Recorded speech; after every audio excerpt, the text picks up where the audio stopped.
Chris, you little sponge. I knew you'd come back here. Now, that our deal. Chris, what the are you talking about? I don't know a Mike. Mike. Please. Chris, as your partner in crime, I would appreciate it if you didn't bring this Insert name here. character again. Mike. Who is Mike? What at first glance appeared to be nothing more than a harmless joke. Through deeper research, it seems as though Mike is a much bigger character, with several references being made across the game hinting at this elusive character. Who is Mike? What are his relations to Spamton? And where is he now?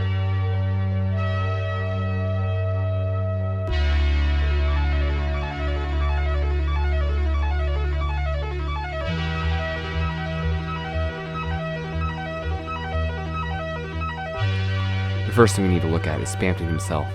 Spamton is the only character who makes reference to Mike, and only briefly. When the player picks the Friends option in Spamton's shop, Spamton mentions Mike for the first and only time. His eyes fade into static as he recites the name. This is when Spamton appears to be at his true self. When Spamton's eyes turn to static, his mannerisms change drastically. No longer resembling the shady salesman he once was. In this state, Spamton even directly asks the player for help, stating, "Can anyone hear me? Help." So when Spamton talks about Mike in this way, he's talking as a completely different person than the businessman we all know and love. Then, it's interesting to see that directly after this, Spamton snaps out of it and says, Chris, don't believe Anything you see on TV. the man's a criminal, I tell you. A criminal. This is our first clue to who Mike might be. Mike is someone you might see on TV, maybe an actor or a businessman. So when Chapter 2 ends, and you see that sly smile on the TV, who immediately comes to mind? Mike. He's the only character thus far to be associated with TVs. As such, it wouldn't be far off to guess that Spamton was hinting at Mike being something important for Chapter 3. Another time this smile comes up is in a face found in Queen's basement. It looks like Spamton's face, but different, though that face could belong to someone else. In Chapter 1, Jell referenced Queen at the end of his battle. So in that same vein, what if Spamton was referencing Mike as the new boss of Deltarune Chapter 2? But that doesn't tell us much about who Mike is as a whole. What was Mike's relation with Spamton? Who is he? How does he like his toast? More research needs to be done for us to fully understand this character.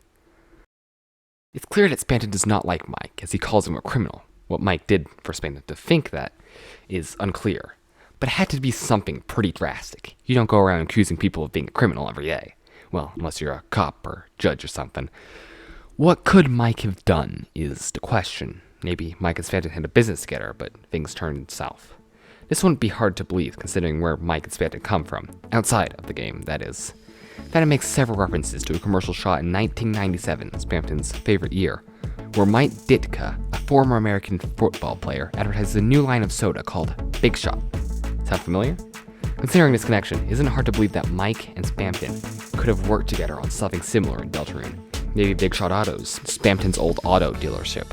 If Spamton and Mike truly did work together on something like this, then what happened? How did these two characters go from partners to what they are now?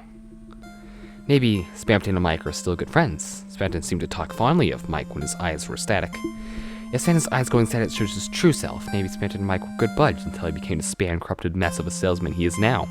Maybe deep down, Spamton still feels very close to Mike. But then, why does he take this back afterwards and call Mike a criminal? What's the difference between these two personalities Spamton has? And what separates them? Good question for sure. But this video is about Mike, not Spamton, so that's a theory for another time. Another mini theory I have is something that might hint at Mike's profession. In the Snowgrave Road, Spamton says this line near the end. So why are you stealing You overwrite a good part? What are you, game show host? The game show host reference seemed to be completely out of left field. Why would Spamton hate game show host? Did one screw him over at a game of poker? Or maybe Spamton is talking about Mike, the one who he deems responsible for where he ended up, the one who screwed him over, the criminal who stole his fame after he worked so hard to get where he was. That game show host screwed him over right at the good part, right when he's at the top of the world, when he finally made it somewhere. That rotten, no good Mike had to come in and ruin it all. Yes, it all makes sense, so it's so obvious. I've got it figured out. After all these years, I finally done it. I saw the mystery. Mike is... Or I guess Spamton could have just randomly put game show host midway through his speech like he does with half a dozen other phrases. It's hard to tell between all the spam email and sponsorships where all the lore is hidden. Now we need to talk about another crucial component to Spamton's character, the phone. Spamton was nothing before he made the right phone call. This mysterious caller helped Spamton become a big shot. He even moved in the Queen's mansion, but then one day it all stopped. Whoever was helping him stopped. Spamton's market crashed. One of the Addisons even remarks, "The day he was evicted from the Queen's mansion, I went to his room to check on him, but he wasn't there. There was only a phone hanging off the handle. He must have left in the middle of a conversation, because I could still hear someone on the other end. But when I put the receiver to my ear, there was nothing but garbage noise." Garbage noise, huh? Where have I heard that before? Let me just check my phone real quick.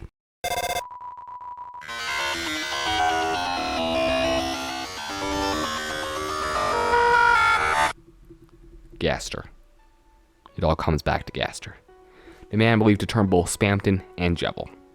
Gaster is an enigma in itself. His motivations are unknown, and how he actually fits into Deltarune is even more confusing. If Gaster has turned Spamton, what does that mean for Mike? Will he be affected by this similarly to how Seam was affected when Jevil started going mad? Is Mike in danger? Maybe Gaster's on his way to get him right now. Maybe he's already there. They were too late. What if Gaster got Mike? But hang on a minute. Why does any of this matter? Mike could be a game show host, Spamton's long-lost friend, or another Gaster victim. But what if it was all just a joke? Well, if Mike was just a simple reference to the 1997 commercial and nothing else, what if it didn't really mean anything? Toby Fox could easily be playing us off for fools, but how could that be? It has to mean something, right? The smile on the TV, the face in the basement, Gaster. Could it all really mean nothing? No, there must be something I'm missing here. Maybe there has to be something I'm not seeing. My hours of research has to be for something. They have to. It can't be. It has to mean something. It has to, right? Maybe I'm just missing something. Maybe something's in the hidden lyrics to Big Shot. Yeah, that's gotta be it, right? I'm just missing something. Right? Right? Yeah. That's probably it. Greeting. Valued customer. Thank you for watching. Make sure to Transmit Homer. and like and subscribe for more. Quality content. Next epilogue, we will be drowning in boiling acid. So make sure to help me. Help me. Please. Mike. Mike?